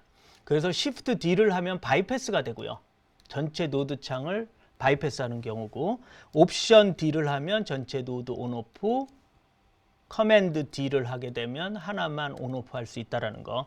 그래서 지금처럼 세컨다리 툴을 통해서 특정한 부분만을 조금 밝히거나 그렇게 하실 수가 있습니다. 그런데 아까도 설명드렸듯이 세컨다리를 쓰시게 되면 얘가 움직인다라는 게 문제라는 거죠. 그렇죠? 움직인다라는 게 문제입니다. 그래서 여러분들이 같이 써주셔야 되는 게 있습니다. 그게 바로 트래킹 기술입니다. 트래킹 기술은요, 우측에 가보시면요, 저격수 마크가 되어 있습니다. 저격수 마크. 얘를 한번 클릭해 보도록 하겠습니다. 다빈치 리졸브에서 제공되는 트래커는요, 아주 유명하죠. 아주 파워풀하고요. 몇 가지 기능들이 있습니다. 첫 번째는 오토 트래킹입니다. 그래서 모든 걸 이제 자동적으로 트래킹을 해주는 게 있고요. 그 다음에 매뉴얼 트래킹이 있습니다. 그래서 오토 트래킹 가지고 안 되는 부분들을 부분적으로 수작업을 해주셔야 되는데 그때 매뉴얼 트래킹을 쓰실 수가 있고요. 그것뿐만 아니라 포인터 트래커, 그 다음에 클라우드 트래커, 인터랙티브 모드, 기타 등등을 써서 훨씬 더 어드밴스드하게 작업할 수 있다는 것을 조금 생각을 좀 해 놓으시면 작업할 때 도움이 될 것 같습니다. 어쨌든 좀 한번 보도록 하겠습니다. 그래서 오토 트래킹, 이 저격수 마크 아이콘을 클릭하시면요, 트래커라는 메뉴가 뜹니다. 그래서 지금 선택된 영역을 트래킹을 하셔야 되겠죠. 그래서 플레이 버튼을 누르시면요, 지금과 같이 아주 자연스럽게 트래킹이 되는 것을 보실 수 있습니다. 그러면 지금 특정한 부분에만, 그쵸? 여기 먹어 들어갔었던 부분들이, 그쵸? 이 안쪽 부분들이 자연스럽게 트래킹이 되겠죠. 그래서 한번 보시면 자연스럽게 트래킹이 되는 것을 보실 수가 있습니다. 자, 지금 세컨다리 작업을 좀 설명을 드렸고요. 요번에는 세컨다리 작업을 하는데 매뉴얼 트래킹을 하는 부분들에 대해서 좀 설명을 드리도록 하겠습니다. 그거를 설명하기 전에 기본적으로 토넬리티 작업하고요. 밸런스 작업을 통해서 이미지를 어느 정도를 좀 완성을 좀 해보도록 하겠습니다. 예제는 4번 가지고 좀 해보도록 할게요. 그래서 첫 번째 개조를 좀 정상화해야 되니까 커브 툴을 통해서요. 간단하게 개조를 좀 정상화를 근데 여기서 보시면요. 참 재밌는 게 하나 있습니다. 뭐냐 하면 스코프를 좀 제대로 한번 볼게요. 스코프를 보시면요. 지금 전체적으로 톤이 살짝 밝게 찍혀져 있는 것을 느낄 수가 있습니다. 자, 밝게 찍혀져 있다는 것은 이렇게 생각해 볼 수 있죠. 우리가 리프트 감바 게일을 쓰는 이유가 뭐냐 하면 개조를 어느 정도 확보를 해 놓는다는 거죠. 뭐냐 하면 좋은 원판을 가지고 색보정 작업을 해야 되니까. 그래서 개조를 확보를 하기 위해서 섀도우, 미드톤, 하이라이트를 따로 핸들링 했는데 지금과 같은 경우에는 전체적으로 약간 밝게 찍혔다라는 거죠. 그럼 밝게 찍혔다라 그러면은 개념상으로는 어떻게 하는 게 나을까요? 그 밝게 찍혀 있는 부분을 적정 환경으로 만들어 놓고 그 안에서 컨트라스트를 부여하게 되면 아주 편하게 어느 정도를 개조를 확보하실 수가 있겠죠.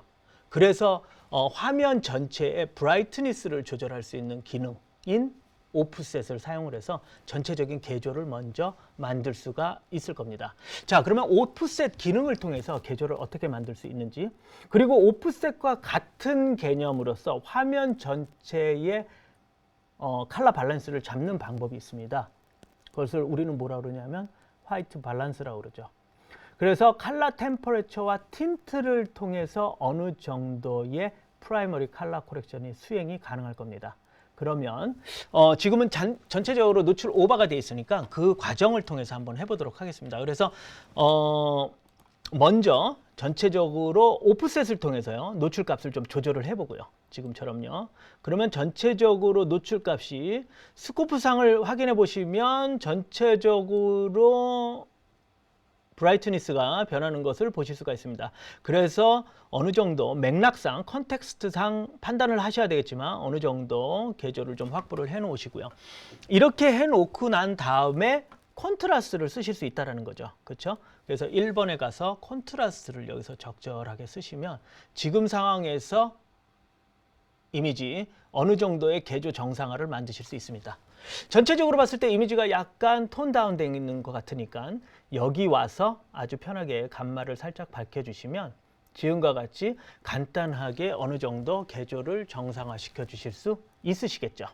오케이, 좋습니다. 이렇게 해놓고 난 다음에는요, 전체적인 화이트 밸런스 작업을 색온도를 통해서 하실 수 있다라고 그랬어요. 그래서 새로운 노드 옵션 S를 눌러서 새로운 노드를 추가하고요. 여기에서 컬러 템퍼레처와 틴트를 통해서 잡아보도록 하겠습니다. 컬러 템퍼레처와 틴트인 경우에는 벡터 방식을 보게 되면 훨씬 더 편하게 볼 수 있으니까 벡터 스코프를 좀 켜보도록 하겠습니다. 화면상으로 좀 잘 안 보여서요. 옵션에 가서 그걸 조금 진하게 하고요. 화면 사이즈를 2배로 하고 필요에 따라서는 스킨톤 인디케이터가 필요하니까 다음과 같이 옵션을 바꾸시면 보실 수 있습니다. 그래서 전체적으로 따뜻한 쪽으로 색들이 분포되어 있는 것을 보실 수가 있죠. 그래서 컬러 템퍼레처 블루와 옐로우, 그 다음에 틴트 그린과 마젠타. 자, 컬러 템퍼레처 틴트 부분에 대해서 좀 설명을 드릴게요. 화이트 밸런스를 화이트 컬러 스페이스 안에서 화이트 포인트를 중심으로 해서요, 화이트 밸런스를 잡게 되는데요. 그것을 움직이는, 화이트 포인트를 움직이는 방법이 두 가지가 있다는 거죠. 그 첫 번째 한 가지는 뭐냐면 색온도를 바탕으로 해서 움직이는 겁니다. 즉 따뜻한 색과 차가운 색의 두 축을 방식으로 해서 움직이는 거죠. 즉 블루와 옐로우 축을 중심으로 해서 움직이는 방법이 하나가 있고요. 또 하나는 뭐냐 하면 그렇게 움직이면 그린 색깔은 못 넣는다는 거죠. 그렇죠? 그래서 블루와 옐로우에 직교되는 또 다른 방식, 즉 틴트를 넣어서 그린과 마젠타의 컨트롤 방식이 있습니다. 그래서 그거를 통해서 어느 정도 화이트 밸런스를 맞춰보도록 하겠습니다. 그래서 전체적으로 지금 따뜻한 느낌이 있으니까요. 그것을 블루 쪽이랑 보시면 블루나 옐로우 쪽으로 움직이는 게 보이시죠? 그래서 블루 쪽으로 살짝 좀 움직여 놓고요. 그래 놓고 또 틴트에 와서 그린과 마젠타가 있으니까 그린을 조금 움직이시면, 그린과 마젠타를 움직이시면 지금처럼 따뜻함에서 뉴트럴한 이미지를 손쉽게 벡터 스코프를 가지고 확인하실 수 있습니다.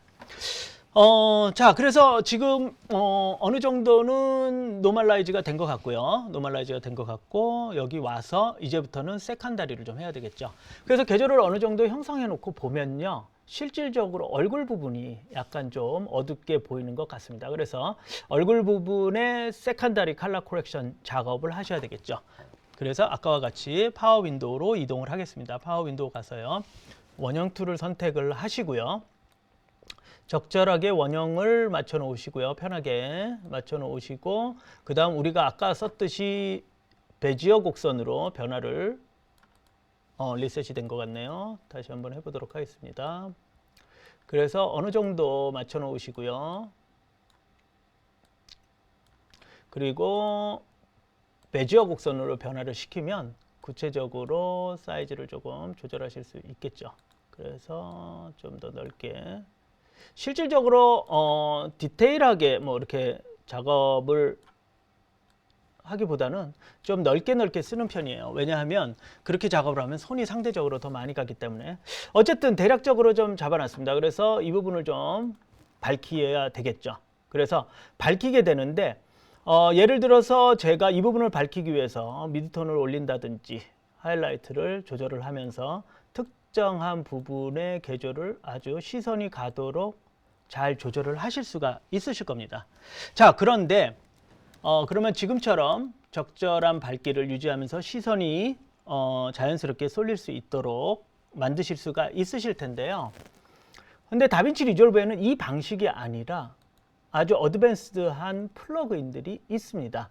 그게 뭐냐면요, 오픈 FX에 가시면요, 어떤 기능이 있냐면 페이스 리파인먼트라는 기능이 있습니다. 그래서 그 페이스 리파인먼트 기능을 통해서 특정한 부분에 대한 선명도를 조절한다든지 콘트라스트를, 재질감을 더 느끼게 한다든지, 그래서 그러한 어드밴스드한 툴들이 있기 때문에 훨씬 더 호감이 가는 이미지를 만들 수 있겠죠. 보통 그리고 그것을 이제 후반단에서 요구를 하시게 되죠. 클라이언트가 요구를 하시게 되는데, 그랬을 때 이 오픈 FX 툴을 적절하게 쓰시면은 도움이 되실 거라고 생각됩니다. 그러면 그게 어떤 건지 한번 보도록 하겠습니다. 그래서 오픈 FX를 클릭을 하시면요, 서치 버튼이 있는데 거기에다가 페이스라고 한번 쳐보도록 하겠습니다. 그래서 페이스라고 치시면요, 페이스 리파인먼트라고 나옵니다. 그것을 특정한 영역, 얼굴에만 들어가야 되니까 여기에다 다음과 같이 떨궈 넣으시면 됩니다. 자, 그러면 먼저 분석을 좀 하셔야 되겠죠? 왜냐하면 어떤 정도의 디테일감을 가지고 있는지. 그래서 Analyze 버튼을 누르시면요, 얘가 지금처럼 얼굴을 분석을 합니다. 분석을 하고요. 기본적으로는 마스킹 기법입니다. 그래서 별도의 마스킹을 만드는 과정이라고 좀 이해를 하시면 좋습니다. 자, 그래서 페이스 리파인먼트를 통해서 분석이 다 끝났고요. 분석이 다 끝났으면 이제부터 제가 무엇인가를 조절을 할 때는 당연히 그 부분만에 들어간다라는 거죠. 그렇죠? 그래서 한번 조절되는 값을, 화면이 좀 적기 때문에 우리가 뭘 알고 있죠? Shift F를 누르면은 넓은 화면에서 오픈 FX와 같은 것들을 쓰실 수 있다고 그러셨죠. 자, 그래서 한번 보도록 하겠습니다. 우선 스킨 마스크 부분이 있는데요. 그 마스크를 어떻게, 그래서 아까 제가 봤듯이 적절하게 마스크를 생성해 주는 기술이에요. 그래서 들어가는 부분과 안 들어가는 부분을 조절을 하게 되는데, 자, 컬러 그레이딩 파트에 가가지고 좀 조절을 해보도록 하겠습니다. 먼저 보시면 조금 더 밝기를 좀 만들어야 되니까 미드톤을 살짝 밝히시면 좋겠죠. 너무 티나지 않게 살짝 밝히시면 좋을 테고요. 콘트라스트를 넣어서 약간 볼륨감을 있게 조절하시면 될 것 같고, 채도감이 살짝 빠진 느낌이에요. 그래서 스킨톤을 살짝 살려주면 좋으실 것 같고요. 샤인 리무발이 뭐냐 하면요, 밝은 쪽의 개조를 살리라는 뜻이에요. 그래가지고 이쪽으로 가져가면요, 밝은 쪽의 개조들이 살아납니다. 그리고 너무 어둡게 하면 하이라이트 클리핑이 생기니까 밝은 영역이 있을 때는 적절하게 좀 조절을 하시면 되고요. 자, 그리고 리파인먼트를 한 이유는 스킨톤을 조금 더 부드럽게 할 수 있으면 좋겠죠. 그래서 텍스처와 관련돼서 어마운트를 조절하시면 다음과 같이 부드럽게도 할 수 있고 되게 디테일감이 살리는 방식으로도 쓰실 수가 있습니다. 그래서 스케일 영역은 어느 정도 할 건지, 그 먹어 들어가는 정도를 또 조절을 하실 수가 있습니다. 그래서 보시면 지금도 보시면 얼굴 부분이 좀 밝아진 거를 느끼실 수 있으실 테고요. 눈 부분이 보통 샤픈이 살짝 들어가면 선명해지니까, 그쵸? 샤픈을 살짝 조절을 하시면 눈동자가 선명해지시는 거를 느끼실 수 있습니다. 그리고 눈 부분에 시선이 갈 수 있도록 조금 밝혀주시면 좋으실 테고요. 그렇죠? 아이라이트 해서 얼굴 부분, 눈 부분에. 자, 그러시면 지금과 같이 조금 어두웠었던 부분들이 한번 플레이를 좀 해보도록 하겠습니다. Shift F를 눌러서 빠져나오시고요. 루프가 걸려 있네요. 그래서 플레이를 해보시면 지금과 같이 자연스럽게 얼굴 부분을 밝히실 수가 있습니다. 비포는요 이렇게 어둡게 나왔었는데 지금 적절하게 자연스럽게. 근데 보시면 약간의 에러들은 존재를 하시죠. 여기에 보시면 상당 부분 에러가 있는데 그것들은 또 수작업을 통해서 조절을 하실 수가 있습니다. 오픈 FX는요 여러 가지 기능이 있습니다. 그거 말고도 또 다른 기능들이 많은데 사실 오픈 FX들의 많은 알고리즘은 유명합니다. 유명하고요. 그것들이 무료 버전에는 사실 그래서 이 알고리즘을 써야 되는 기술이기 때문에 무료 버전에는 좀 많이 누락이 돼 있고 유료 버전에는 상당히 많지만 여전히 그렇다고 해서 뭐 무료 버전 가지고 색보정 작업이 안 되는 건 아니니까 훨씬 더 이것을 잘 쓰시면 좋지 않을까 생각합니다.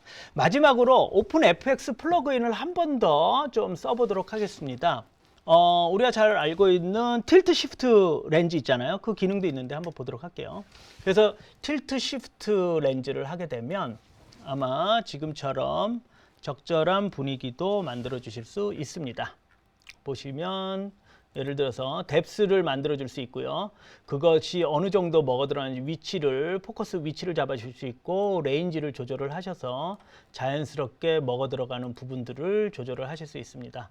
그래서 지금 보시면 인상적인 느낌의 틸트 시프트 효과도 만드실 수 있습니다. 자, 지금까지 다빈치 리졸브 컬러 페이지에 대한 인터페이스 부분 설명을 드렸고요. 그리고 그걸 바탕으로 해서 프라이머리 컬러 코렉션, 그리고 세컨다리 컬러 코렉션, 오픈 FX를 통해서 무엇을 할 수 있는지 설명을 드렸습니다.